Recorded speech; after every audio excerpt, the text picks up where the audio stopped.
Chinese স্টাইলে broiler মুরগি রান্না করব। আসসালামু আলাইকুম। কেমন আছেন সবাই? আশা করি সকলে অনেক বেশি ভালো আছেন। রান্নাটা করার জন্য আমি এখানে সরিষার তেল নিয়ে নিয়েছি। তাতে ২ টা তেজপাতাকে মাঝখান থেকে খন্ড করে দিয়ে দিয়েছি। এবারে ২ টা দারচিনি, ২ টা এলাচ আর কয়েকটা কালো গোলমরিচ দিয়েছি। এবার আমি কয়েকটা পেঁয়াজকে এভাবে পাপড়ি করে ছাড়িয়ে নিয়েছি, সেটাকেও দিয়ে দিচ্ছি।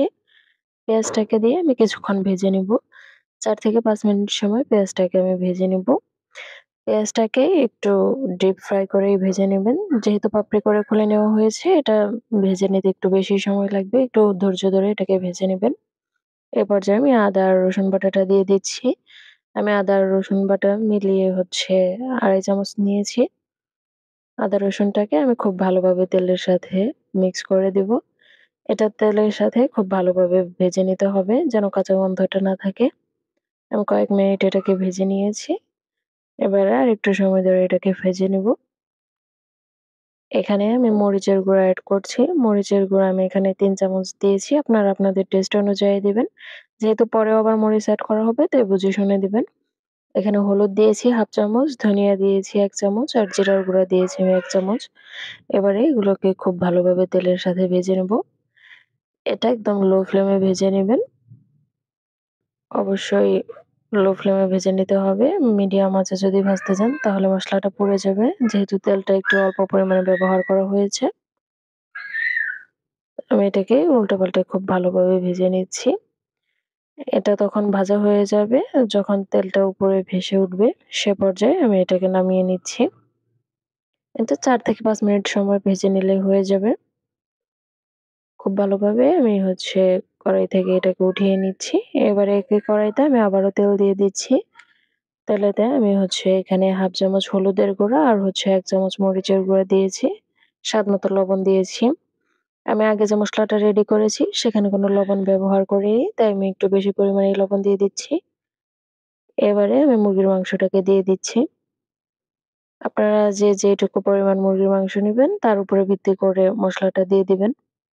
আমি এখানে প্রায় ১ কেজি পরিমাণ মুরগির মাংস নিয়েছি। তাই আমি এখানে যে পরিমাপে দিয়েছি আপনারা ওই পরিমাপে দিয়ে দিবেন যদি এই পরিমাপে মুরগিটা রান্না করেন। এবারে আমি এখানে ১ কাপ পেঁয়াজ কুচি দিয়ে দিচ্ছি। পেঁয়াজটাকে মুরগির সাথে খুব ভালোভাবে মিক্স করে নিচ্ছি। ব্রয়লার মুরগিতে পেঁয়াজটা একটু বেশি দিলে খেতে খুবই ভালো লাগে। এবারে এটাকে মিডিয়াম ফ্লেমে রেখে আমি উল্টাপাল্টা ভেজে নিব। একটু সময় নিয়ে ৭ থেকে ৮ মিনিট সময় নিয়ে এটাকে ভেজে নিয়ে আমি আবারও একটু নেড়ে-চেড়ে দিয়ে আমি আবারও ৫-৬ মিনিট ভেজে নিয়েছি। এবারে সে মসলাটা এড করে দিচ্ছি যে মসলাটা আমি আগে থেকেই ভেজে রেখেছিলাম। মসলাটাকে দিয়ে খুব ভালোভাবে আমি আবারও মিক্স করে দিচ্ছি। যদি এভাবে রান্নাটা করেন তাহলে রান্নার কালারটা খুবই সুন্দর আসে। ঝাল কম দিয়েও এটা একদম লাল, লাল দেখা যায়। এ পর্যায়ে আমি গরম মসলার গুঁড়া দিয়ে দিচ্ছি ১ চামচ। দিয়ে এটাকে খুব ভালোভাবে মিক্স করে নিচ্ছি। মিক্স করে আমি এটাকে উপরে তেল ওঠা পর্যন্ত অপেক্ষা করব। ভয়েস দেওয়ার সময় আমার বাচ্চারা খুবই দুষ্টামি করছিল। প্লিজ এটাকে ইগনোর করবেন। কেউ সিরিয়াস মাইন্ডে নিবেন না। তো আমার এখানে ভাজা হয়ে গেছে। আমি এবারে ঝোলের জন্য পর্যাপ্ত পরিমাণ পানি দিয়ে দিব। এখানে 1/2 কাপ পরিমাণ পানি দিয়েছি। এই রান্নাতে তেমন পানি লাগবে না।